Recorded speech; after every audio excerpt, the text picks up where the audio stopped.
নোবেলের phone নষ্ট হয়ে যাওয়ার পর নিজের টাকা দিয়ে বরকে ফোন গিফট করতে পেরে আমার কাছে খুবই ভালো লাগতেছিল। আবার নতুন করে নতুন ভাবে আরেকটা ব্র্যান্ড অ্যাম্বাসেডর হলাম আমি। সব মিলিয়ে আজকে আমি খুবই খুশি।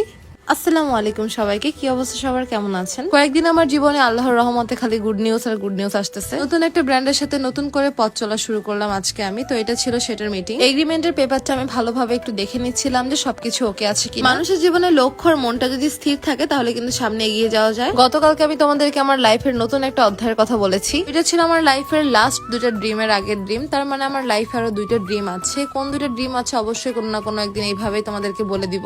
আরেকটা কথা বলি, স্কিন টো বাই মিসমি থেকে আমি কিন্তু লাইভে আসতেছি আজকে রাত 9টার দিকে। স্কিন টো বাই মিসমি পেজটাকে ভিডিওর ক্যাপশনে আমি মেনশন করে দিচ্ছি, তোমরা এখনই সবাই ফলো করে রাখো। তো আলহামদুলিল্লাহ ফাইনালি আমি সিগনেচারটা দিয়েই দিলাম। ফাইনালি TQIU ব্র্যান্ড অ্যাম্বাসেডর হলাম আমি। গত ব্লগে আমি তোমাদেরকে একটা কথা বলেছিলাম, আজকে আমি আবারও রিপিট করতেছি, সেটা হলো সবকিছু রিজিকের মালিক কিন্তু আল্লাহ। যত যাই হোক না কেন কারো রিজিক কিন্তু কেউ কখনোই কেড়ে খেতে পারবে না, যারটা তার কাছে সবসময় থাকবে। সামনে আল্লাহ যদি বাঁচিয়ে রাখে, আল্লাহর যদি অশেষ মেহেরবানি আমার উপরে থাকে, তাহলে অবশ্যই তোমরা কিন্তু অনেক অনেক গুড নিউজ পাবা সামনে। আমি আমার জীবনে অনেক খারাপ সময়ের সম্মুখীন হয়েছি। সেই খারাপ সময়গুলো আমাকে উপহার দিয়েছিল যাদেরকে আমরা নিজের লোক বলি তারাই। জীবনে আমার যতই খারাপ সময় আসছিল না কেন, কখনোই আমি আমার কাজের প্রতি, কখনোই আমি আমার নিজের প্রতি কনফিডেন্স হারাই নাই, আর ইনশাল্লাহ কখনো হারাবোও না। আর যে কারণে আজকে আমি এই পর্যায়ে আসতে পেরেছি। সবাই আমার জন্য বেশি বেশি করে দোয়া করবেন, আমি যেন জীবনে আরো অনেক কিছু করতে পারি। আজকে রাতে সেহরিতে হচ্ছে গরুর মাংস রান্না করা হবে, সেটা আমিই করবো, যে কারণে গরুর মাংস আনিয়েছি। আর আজকে ইফতারটা হচ্ছে আমরা বাসায় করতে পারবো না, মনে হয় বাহিরে করতে হবে। থাইল্যান্ডে গিয়ে নোবেলের ফোন নষ্ট হয়ে গিয়েছিল, পরে নোবেল রাগ করে বলেছিল ও আর ফোন চালাবে না, তাই 11 চালাচ্ছিল। পরে বাংলাদেশ আসার পর ফাইনালি নোবেলকে আমি 17 Pro Max গিফট করলাম। নিজের খুশি প্রকাশ করতে না পেরে সে হচ্ছে আমার সাথে কমেডি করা স্টার্ট করে দিয়েছিল। এরপর নোবেল আমাকে বলতেছিল যে আমি যেন আনবক্সিং করি। পরে বললাম যে না, যেহেতু তোমাকে আমি গিফট করছি তাহলে আমি কেন আনবক্সিং করব। 17 Pro Max টা আমি নোবেলকে গিফট করেছিলাম মোবাইল ফিক্সার থেকে। আর এটা হলো মোবাইল ফিক্সার শপের ওনার সজীব ভাই। প্রচুর পরিমাণে ভালো লাগতেছিল মোবাইলটা ওকে গিফট করতে পেরে। আর অনেকে বলতে পারবেন যেটা আমি ওর টাকা দিয়ে ওকে গিফট করছি। না ভাই, আমি আমার নিজের টাকা দিয়ে ওকে গিফট করছি। ফেব্রুয়ারি 9 তারিখে যেহেতু অ্যানিভার্সারি গেছে আমাদের, তখন আমরা থাইল্যান্ডে ছিলাম, তো ওকে আমি কিছু দিতে পারি না। তাই ভাবলাম যে বাংলাদেশে এসে হচ্ছে যে তোর ফোনটাও নষ্ট হয়ে গেছে, তাহলে নতুন একটা ফোন দেওয়া যায়। আমাদের বিয়ের বয়স এতদিন হয়েছে আর আমাদের যে একটা বাচ্চা আছে সেটা আমাদেরকে দেখলে বোঝাই যাবে না। মানে আমরা এত পরিমাণের এখন পর্যন্ত হচ্ছে সবসময় মজা করে থাকি, শয়তানি করি দুজন। সবাই আমাদের জন্য দোয়া করবেন, আমাদের বন্ডিংটা যেন সবসময় এমনই থাকে। আর আমরা ফোন কিন্তু খুব কমই চেঞ্জ করি। নোবেলের এই ফোনটা হচ্ছে নষ্ট হয়ে গিয়েছিল। এরপর একটা ফোনের কভার চুজ করতেছিলাম যে কোনটা ভালো হয় ফোনের জন্য। আলহামদুলিল্লাহ ফোনে সবকিছু ঠিকঠাক ছিল। আর যদি ইফতারি টাইমও হয়ে যাচ্ছিল, তাই তাড়াতাড়ি আমরা চলে যাচ্ছিলাম সজীব ভাইয়ের কাছ থেকে বিদায় নিয়ে। তোমরাও যদি তোমাদের প্রিয় মানুষদের জন্য ফোন গিফট করতে চাও, তোমরা চলে আসবা মোবাইল ফিক্সারে। এরপর রাতে আমরা ডিনার করি মেজবানিতে এসে। এরপর চলে আসে হসপিটালে ইনার ডক্টরের সিরিয়াল দিতে।